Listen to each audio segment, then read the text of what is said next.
This is a picture, by the way, I'm in North Carolina. This is a picture of my wife, Jennifer, and I have two teenage boys, Thomas and James. If you don't detect a Southern accent, that's because I'm not originally from North Carolina. I moved here just about 9 years ago from the Northeast. And raise hands here. Is anyone a fan of HGTV here? All right, I'm seeing most hands raised. So little known, little bit of trivia. When my family and I made the move from Connecticut, we moved to a town called Cary, North Carolina, which jokingly is called the containment area for relocated Yankees. But here's the trivia. We did the show House Hunters. And I tell people that I learned very quickly that there's not a lot of reality in reality television. In fact, they don't even tell you that you're going to make it on the show till you have a contract on the house you've already bought. And then they show you two places that you never saw as part of your search.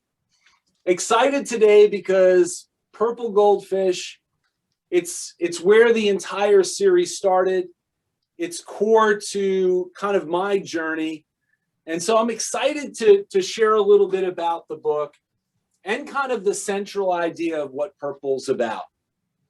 And if you really break Purple down, it's the idea that little things that you can do can truly make the biggest difference. It can make you referable, right? It can make you different in the marketplace. So here's the question. I mean, can little things actually make the biggest difference? Well, let me share one thing with you.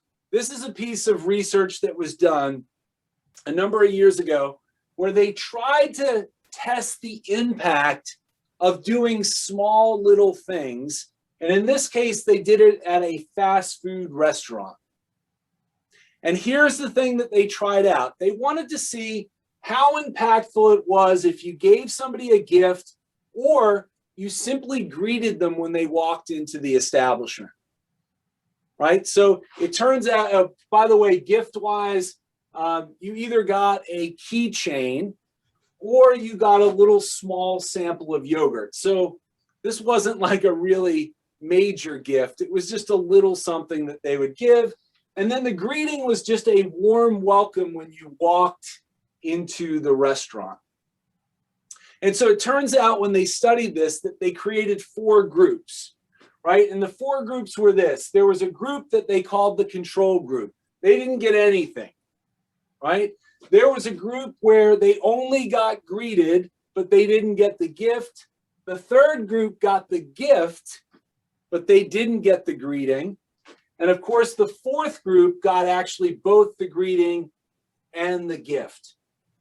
Now, what's amazing is they did this before the person ordered their food, and they wanted to be able to test the impact of that. So here's the thing. Let me run through it. So for the group that didn't get anything, the control group, on average, they purchased $7.11 worth of food and drink. For those that got the greeting when they came in, they purchased $8.39. The third group who got the gift but not the greeting, they purchased $9.39. And here's the thing, if you were in the fourth group and you got both, $10.41. I mean, think about the difference between here. I'm no math major, so I actually had to look this up. That's a 46% increase in sales by doing a little something extra. And what's interesting is they talk to everyone in all of these groups. And if you got the greeting and the gift, you were more satisfied. You were more likely to refer the restaurant to someone else. So not only did it increase sales, but you got all those knock-on benefits. This idea of a greeting and a gift is a great example of what I call a purple goldfish. And so let's get a little bit into why it's a goldfish and why it's purple. And we'll start with the goldfish bit first. The goldfish was partly inspired by a hotel chain called Kimpton. Raise your hand. I'm looking here. Raise your hand if you stayed at a Kimpton property before. Has anyone stayed at a Kimpton? Looks like I'm the only one who's. Now, the majority of them, they started in San Francisco, so there's a bunch there, New York, Chicago. But anyway, if you've ever stayed at a Kimpton before, you would know that they really get the guest experience. They do a lot of little things. So if you stay at a Kimpton, there's always gourmet coffee in the lobby in the morning for free. They do wine tasting in the afternoon. They're big time pet friendly. And here's the thing, and I love this. If you stayed at some Kimpton properties, let's say you're getting a little bit lonely, not like Robert Kraft lonely. I don't like the Patriots, so that's a dig on the Patriots. Well, let's say you're getting lonely, you're missing the family pet. Some of the Kimptons would give you a pet goldfish for your stay, a program that they called Guppy Love. So imagine staying at a hotel where you got a pet goldfish. They encourage you to name it. I mean, is there any chance when you went back to work or you were talking with somebody in your family that you wouldn't mention this little signature extra that Kimpton did? Now, the other part of goldfish is something that's personal to me. My very first pet was a goldfish. So do me a favor in the chat, write in the chat, how old were you when you got your first pet? What was it? And bonus points if you can remember the name of your first pet. Let's see what we got here. All right, Steve is right there. Kimba, a kitten at 6. Oh my God, Jake, you're like me. Got a fish named Toby. I'm seeing a lot of I'm seeing dogs and cats for the most part. All right, Jay Barron's like, yep, I got the goldfish. So I'll never forget it. For me, I went to like a carnival and I threw the ping pong ball. Does anybody ever remember doing that? And I walked home with my very first pet. His name was Oscar. And here's the thing, goldfish for the most part, on average, grow to be about 3 to 3.5 inches. Now, to put that in perspective, that's the size of an average person's thumb. But if you had to guess, do me a favor in the chat. If you had to guess, what do you think the world's largest goldfish is? Let's see what we got here. 2 feet. All right, Devana's like 2 feet. 6 inches, says Mac. What else? Come on, let's do wisdom of the crowd here. 16 inches, 10 inches, 22, 4 feet. Jeff, here's what wisdom of the crowd. You always throw out the really big one and the lowest one. Here's the deal. You're looking at the world's largest goldfish. Nearly, now this is not a carp or a koi, right? Nearly 20 inches. Think about that for a second. That's almost 6 times larger than the average goldfish. That would be like you walking out of your house or apartment this morning and bumping into somebody, right? Like bumping into somebody who is like 3 stories tall. Like how is that even possible, right? Well, it turns out that if you're a goldfish, your growth is affected by 5 things. But here's the thing, everyone that's on this right now, your business and the growth of your business is impacted by these same 5 things. So we're going to break them down lightning fast. Type in the chat if you think you know what the business equivalency is when I tell you the goldfish growth factor. Number 1, if you're a goldfish, we've probably heard this before. Your growth is determined by the size of the bowl or the pond that you're in, right? The bigger the bowl, the bigger the pond, the more you grow. So if you're in business, what's the size of the bowl? What is that in business? Your location, Devana says, yes. The size of your network. Oh, Hannah's on it. Mac is on it. It's what? It's the size of the market that you serve. And that makes sense, right? The bigger the market you serve, right, the more you can grow. Here's the second one, though. And this is going to be dead obvious. That goldfish, its growth is also determined by who?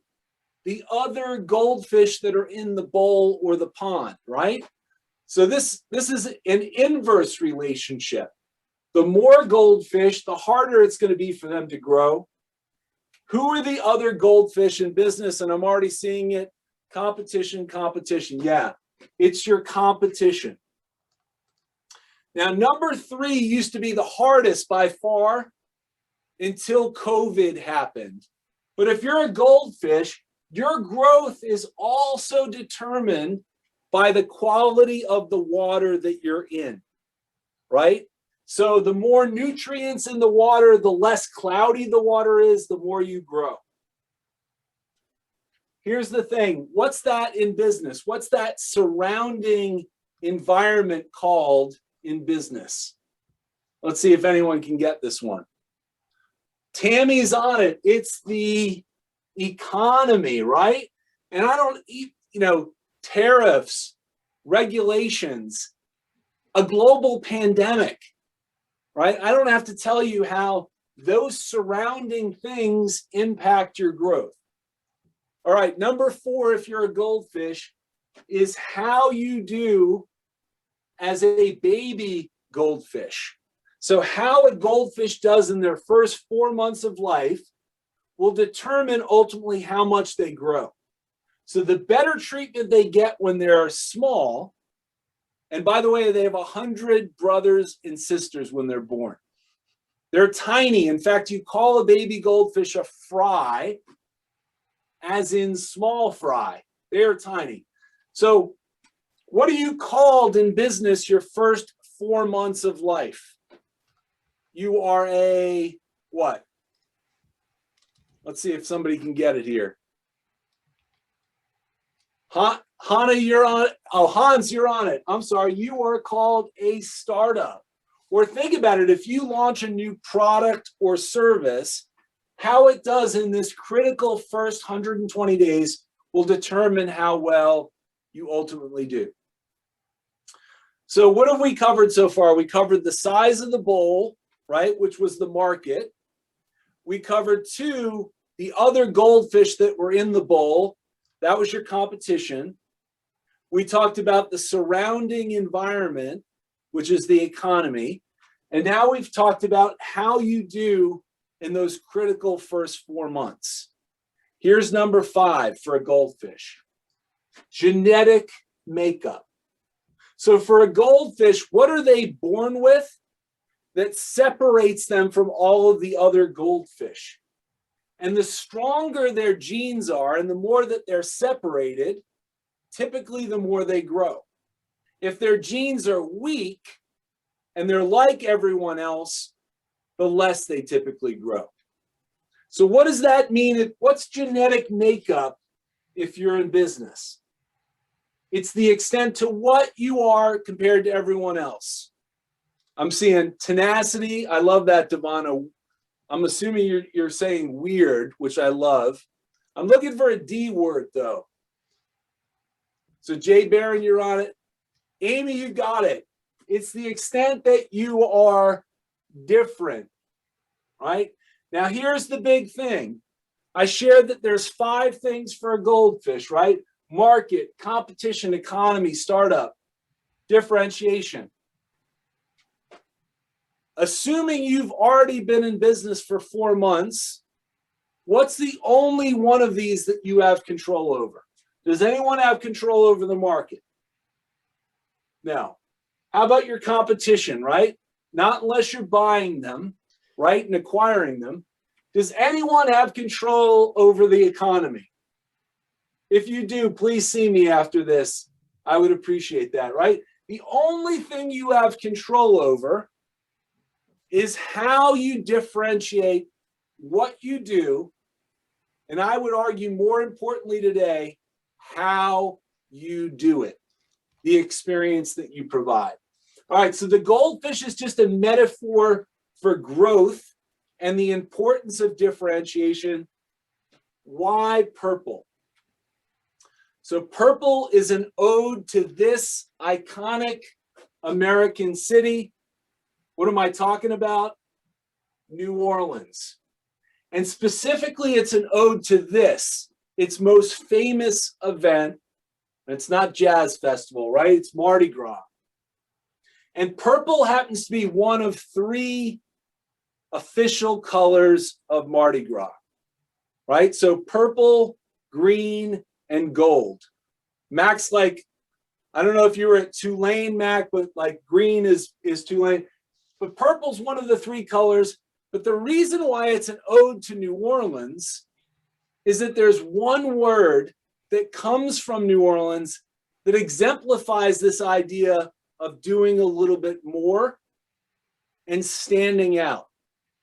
And it's a word that Mark Twain once said was worth traveling all the way to New Orleans to get. And that one word is called Lagniappe. Now, if you've never heard Lagniappe before, here's the quick explanation. It's a practice that dates all the way back to the 1800s. It's the idea that when you do business with somebody, the business does a little something extra to go beyond just a transaction, to do a little bit more to honor the relationship, right? It's that little something that gets added. It's Creole, meaning the additional gift or to give more. So back in 2009, I thought this was a concept that really could change the way that we did business. I decided to collect 1,001 examples of how companies did the little things to differentiate and stand out. Now, I will tell you, if you ever decide to collect 1,001 of something, don't. That's like I should have listened to advice that someone once gave me about driving cross country. And he told me this, he goes, Stan, if you want to drive cross country, he goes, do me a favor, start with a small country, okay? I should never have done 1,001. It took me over 2 years, but it turns out when I broke it down that there's 10 different ways that you can do this. They fall into 2 categories. One, which I call value, right? These are the physical things that you give as a little extra. So you've got things like throw-ins, sampling, guarantees, pay it forward. And then you have things what I call maintenance. And maintenance is, what is it like for me to do business with you? How do you remove effort? How do you make it easy for me? So it doesn't even cost anything. It's things like added service, convenience, waiting, handling mistakes, following up. But I want to give you one thing as it relates to referrals and relationships, as right before we go into questions in a second. And it's what I call, if you're going to be a great networker and build relationships, you have to leverage what I call the I3 principle. Okay, and when I say I3, I'm not talking about the electric vehicle from BMW. That's sacrilege, right? I'm not talking about the chip from Intel that's the I3. It's 3 different I's. If you want to really build your relationships, you want to be referable, you need to do these 3 I's. And the first I is this: information, right? How can you share information with your network that can help them build their business? It could be something you've written. It could be an article that you found, but that little step of sharing that information, that little extra, can go a long way. The second I is invitations. And I love this because you're already in an event today, right? But simply the ability to extend an invite to your network, something that you think they might be interested in. It doesn't even have to be your own event like Steve put together. It could be something in the community that you're going to make that invitation. And the last, and this is most important, is introductions. How can you go out of your way to do that little extra to be able to connect people and make that referral? Information, invitations, introductions. With that, I know we've got about 7 minutes left. I might have time for 1 or 2 questions. I don't do questions and answers. I do questions and comments. So do me a favor, raise your hand. Kathy, unmute yourself, please. Yeah, it all sounds very fishy to me, Stan. Oh, I love fish. Yes. But what I want to say, I want to go back to where you talked about the gift, the concept of the gift. I'm a personal chef. I always give a gift. I did an event Sunday, and I gave a gift to the honoree.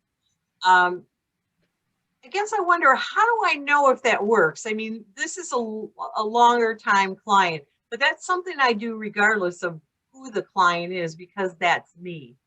But right. It's a great question. So I showed you how impactful it was with that fast food example. When they've studied all of the different kind of control groups and such. But I would say this, you're really making an investment in the relationship.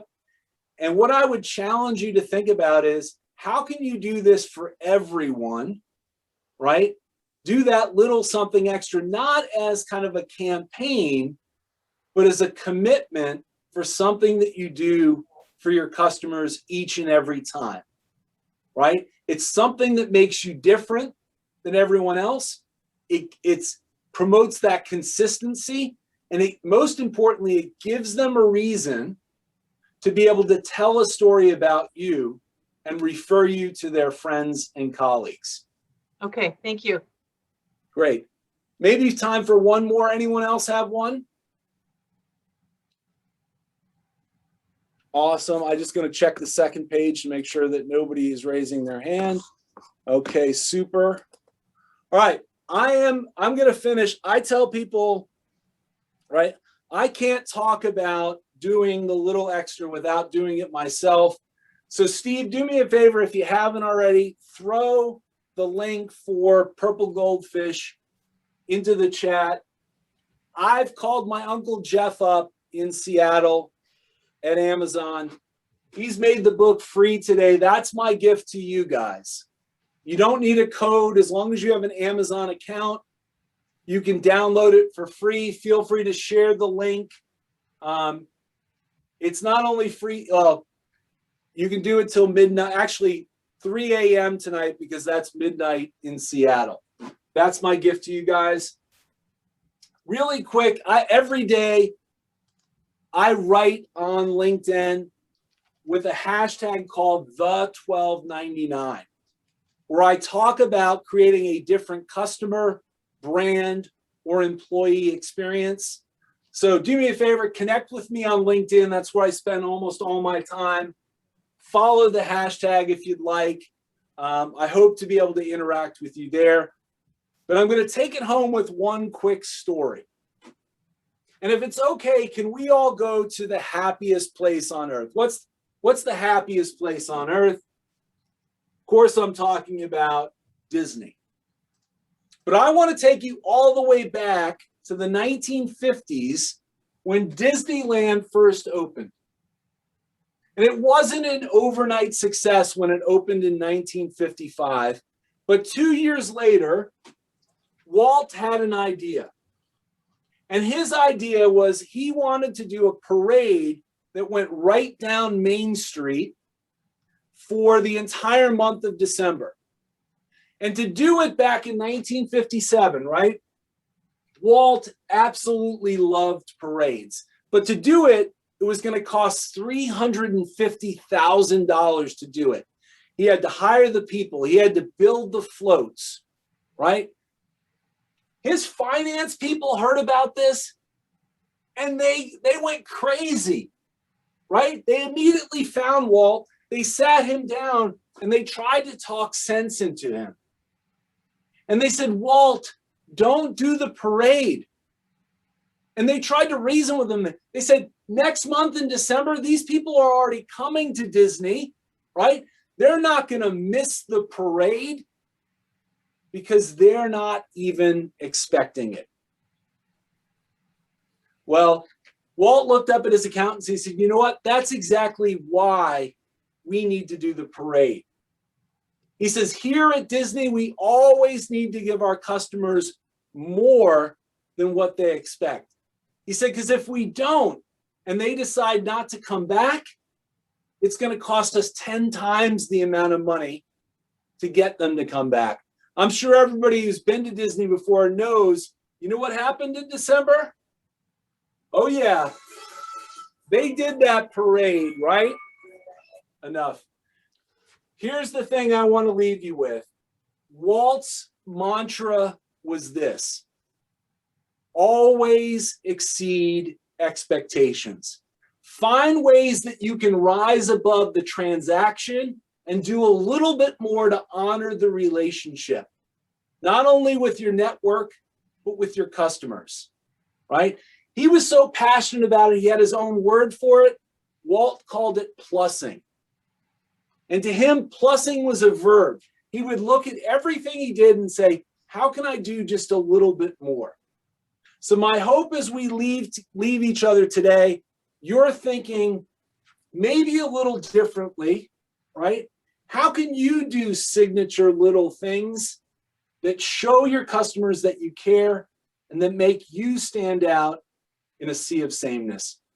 Thank you guys for having me. With that, I'm going to throw it back to Steve. Well, I tell you what, we've got to put our hands together right now, Stan, because your presentation was the absolute perfect cherry on top of a wonderful day of networking and relationship building. And you've exceeded our expectations with your presentation today and that wonderful offer for the download of your book. Fantastic job. Thank you so much. And thank you again to Roger Burnett for making this connection possible. It's just been a tremendous day.